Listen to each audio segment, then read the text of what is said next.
I want to talk about the cinematography. Isn't that extraordinarily photographed? The cinematographer is Joseph Brun, is that how it's pronounced? Yes.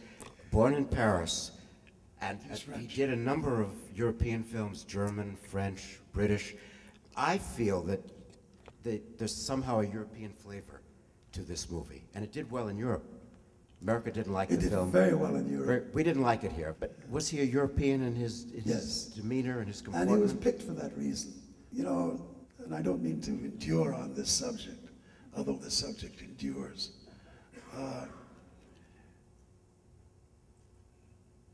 A system that is contaminated by the evils of race and race definitions does not find it just between the relationship that one finds with neighbors. I don't like the Joneses, or I don't like the Polanskis, or I don't like the O'Briens. It goes much deeper than that. It reaches into the very fabric of all of the things that make up our daily lives, our tastes, our choice, and so many things. And in art, especially in cinema, there was a constant similarity in the way in which most filmmakers dealt with peoples of color. We were always seen in a rather singular way. We were always seen as characters who were subservient by nature, who were meant to be domestic in service, that we weren't very bright, we could not articulate, that we had this pattern. And almost all filmmakers, when it came their time to deal with black artists, saw us that way. They filmed us that way. I've had in times when actors had gone up, James Earl Jones will tell you, he once had a scene in a play, and he played the scene. This remarkable actor played the scene as he felt it, and the director came to him at the end of the scene and said, look, that wasn't black enough, you know. Why don't you talk the way you people talk and give us the real stuff? And James was wounded deeply by that, and he saw for the first time that even in art, these stereotypes had seeped in and had contaminated the canvas.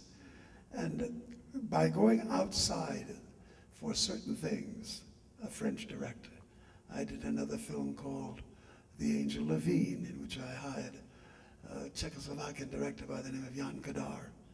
I liked very much what he had done with the film that previous year that won the best foreign film, called Shop on Main Street. So yeah. Joseph Brun brought an outsider's viewpoint, yes. You felt.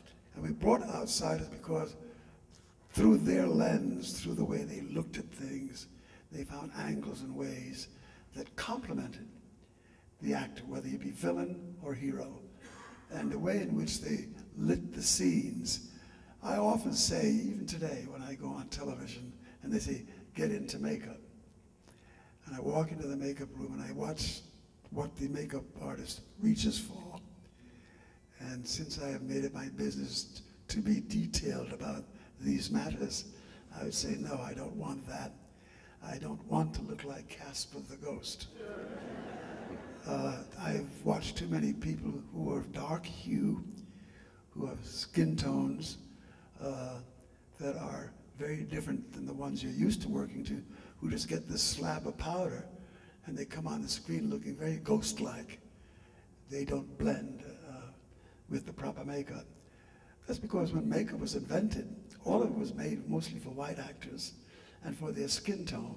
And that became the sum total of how all makeup was conceived until Revlon came into the picture. But in this subtlety that had prevailed in so many aspects of the art, we had to be very, very conscious of everyone who came to the table, the way in which we were lit, the way in which the scenes were, the way he did backlighting, and between the scenic designer and the cinematographer and the writer and the director, we really had the best of it in that film. Absolutely. There are, I wonder if the audience knows, there are, throughout the film, scenes of integration. For instance, the children at the beginning playing together happily, black and white children, which Earl Slater interrupts. Was that intentional to show that there was another way of relating besides the poisonous way that Earl and Johnny were relating? Yes, that was intentional. That was Bobby Wise's direction, and he wanted it that way because he felt that if every relationship in the film had been shown as antagonistic, then the picture would be out of balance. But if you saw scenes where there was harmony among the races, especially among the children, then it gave us a sense of balance for these adults who were not doing it right, who were not doing it right.